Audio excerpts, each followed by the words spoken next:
In this video, we will explore the COUNTA function in Microsoft Excel.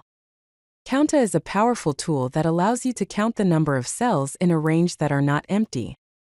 This can be incredibly useful for analyzing data and gaining insights from your spreadsheets.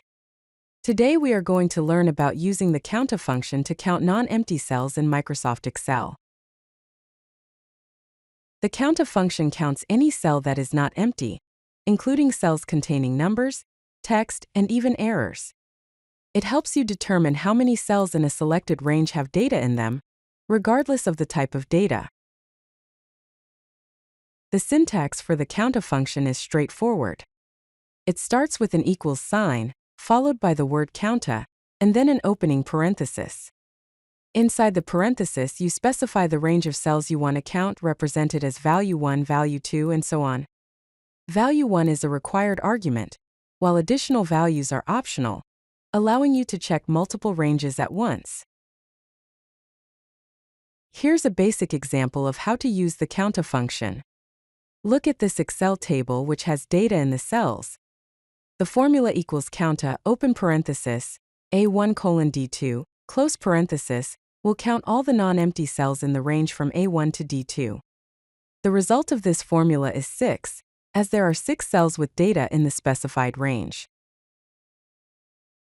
COUNTA counts numbers, text, errors, and formulas. However, it ignores empty cells, blank spaces, and empty strings, which are represented as 2 double quotation marks. Let's compare COUNTA with the COUNT function. COUNTA counts all non-empty cells, including numbers, text, errors, and formulas. On the other hand, COUNT only counts cells containing numeric values, such as numbers, dates, and times. This distinction is crucial when choosing the right function for your specific needs. Let's look at a more practical example.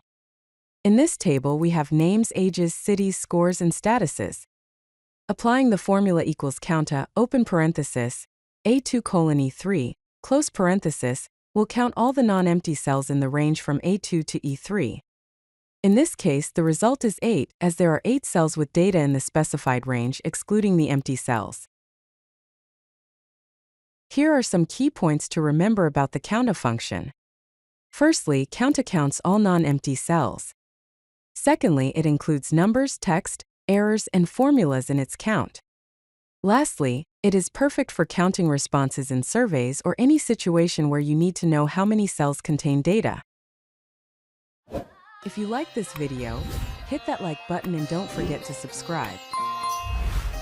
Visit codelucky.com for more such useful content.